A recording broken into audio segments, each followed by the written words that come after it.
Em 2013, um acordo entre o governo petista e a ditadura cubana trouxe ao Brasil 10 mil médicos sem nenhuma comprovação profissional. Foram impedidos de trazer cônjuges e filhos. Tiveram 75% de seus salários confiscados pelo regime e foram impedidos de usufruir de direitos fundamentais como de ir e vir. Um verdadeiro trabalho escravo, acreditem.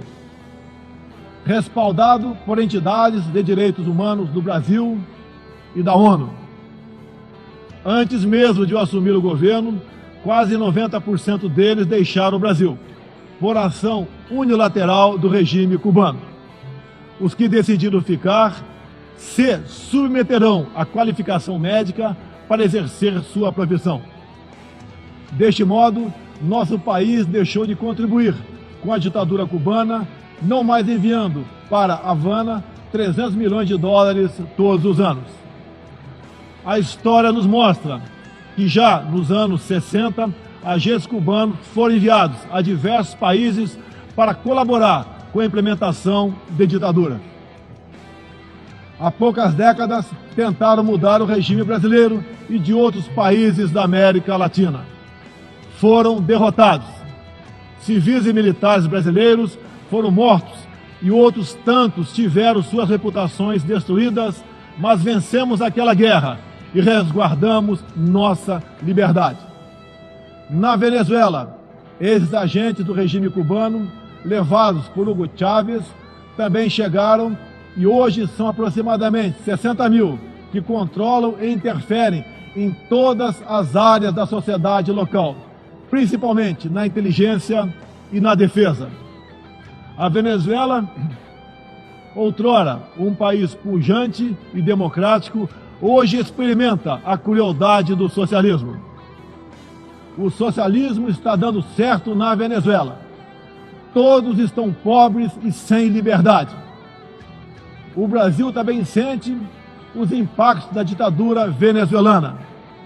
Dos mais de 4 milhões que fugiram do país, uma parte migrou para o Brasil, fugindo da fome e da violência. Temos feito a nossa parte para ajudá-los, através da Operação Acolhida, realizada pelo Exército Brasileiro e elogiada mundialmente. Trabalhamos com outros países, entre eles os Estados Unidos, para que a democracia seja restabelecida na Venezuela, mas também nos empenhamos duramente para que outros países da América do Sul não experimentem esse nefasto regime. O Foro de São Paulo, organização criminosa, criada em 90 por Fidel Castro, Lula e Chávez, para difundir e implementar o socialismo na América Latina, ainda continua vivo e tem que ser combatido. Senhoras e senhores, em busca de prosperidade, estamos adotando políticas que nos aproximem de países outros que se desenvolveram e consolidaram suas democracias.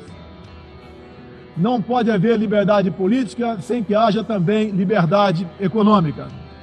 E vice-versa. O livre mercado, as concessões e as privatizações já se fazem presentes hoje no Brasil. A economia está reagindo ao romper vícios e amarras de quase 2 décadas de irresponsabilidade fiscal, aparelhamento do Estado e corrupção generalizada. A abertura, a gestão competente e os ganhos de produtividade são objetivos imediatos do nosso governo. Estamos abrindo a economia e nos integrando às cadeias globais de valor. Em apenas 8 meses, concluímos os 2 maiores acordos comerciais da história do país, aqueles firmados entre o Mercosul e a União Europeia, e entre o Mercosul e a Área Europeia de Livre Comércio, o EFTA. Devido aos focos de incêndio na Amazônia, despertaram nosso sentimento patriótico. É uma falácia dizer que a Amazônia é patrimônio da humanidade e um equívoco, como atestam os cientistas, afirmar que a Amazônia, a nossa floresta, é o pulmão do mundo. valendo-se dessas falácias, um ou outro país, em vez de ajudar, embarcou nas mentiras da mídia e se portou de forma desrespeitosa com o espírito colonialista. Questionaram aquilo que nos é mais sagrado, a nossa soberania. Um deles, por ocasião do encontro do G7, ousou sugerir aplicar sanções ao Brasil sem sequer nos ouvir. Agradeço àqueles que não aceitaram levar adiante essa absurda proposta. Em especial, o presidente Donald Trump, que bem sintetizou o espírito que deve reinar entre os países da ONU: respeito à liberdade e à soberania de cada um de nós. Hoje, 14% do território brasileiro está demarcado como terra indígena, mas é preciso entender que nossos nativos são seres humanos, exatamente como qualquer um de nós. Eles querem e merecem usufruir dos mesmos direitos de que todos nós. Quero deixar claro, o Brasil não vai aumentar para 20% sua área já demarcada como terra indígena, como alguns chefes de Estado gostariam que acontecesse. Muitas vezes, alguns desses líderes, como o cacique Raoni, são usados como peça de manobra por governos estrangeiros na sua guerra informacional para avançar seus interesses na Amazônia. Infelizmente, algumas pessoas de dentro e de fora do Brasil, apoiadas por ONGs, teimam em tratar e manter nossos índios como verdadeiros homens das cavernas. O Brasil agora tem um presidente que se preocupa com aqueles que lá estavam antes da chegada dos portugueses em 1500. O índio não quer ser latifundiário, pobre em cima de terra rica, especialmente das terras mais ricas do mundo. É o caso das reservas Yanomami e Raposa Serra do Sol. Nessas reservas existe grande abundância de ouro, diamante, urânio, nióbio e terras raras, entre outros. E esses territórios são enormes. A reserva Yanomami, sozinha, conta com aproximadamente 95 mil quilômetros quadrados, o equivalente ao tamanho de Portugal ou da Hungria, embora apenas 15 mil índios vivam nessa área. Isso demonstra que os que nos atacam não estão preocupados com o ser humano índio, mas sim com as riquezas minerais e a biodiversidade existentes nessas áreas. Apoiamos a criação do Dia Internacional em memória das vítimas de atos de violência baseados em religião ou crença. Nessa data, recordaremos anualmente aqueles que sofrem as consequências nefastas da perseguição religiosa. É inadmissível que, em pleno século XXI, com tantos instrumentos, tratados e organismos com a finalidade de resguardar direitos de todo tipo e de toda sorte, ainda haja milhões de cristãos e pessoas de outras religiões que perdem sua vida ou sua liberdade em razão de sua fé.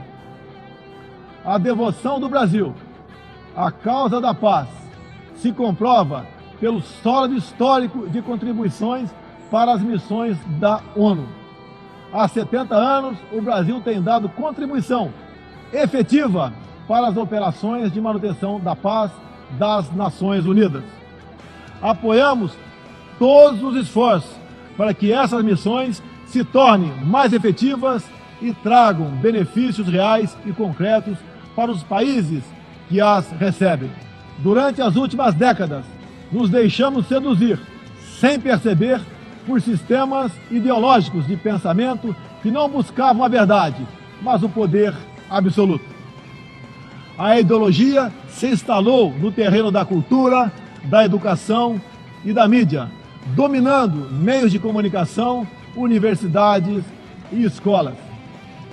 A ideologia invadiu nossos lares para investir contra a célula máter de qualquer sociedade saudável, a família. tentam ainda destruir a inocência de nossas crianças, pervertendo até mesmo identidade mais básica e elementar, a biológica.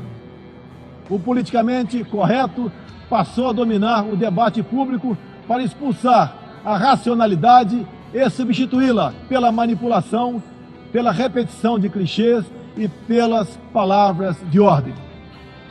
A ideologia invadiu a própria alma humana para dela expulsar Deus e a dignidade com que Ele nos revestiu. E, com esses métodos, essa ideologia sempre deixou um rastro de morte, ignorância e miséria por onde passou.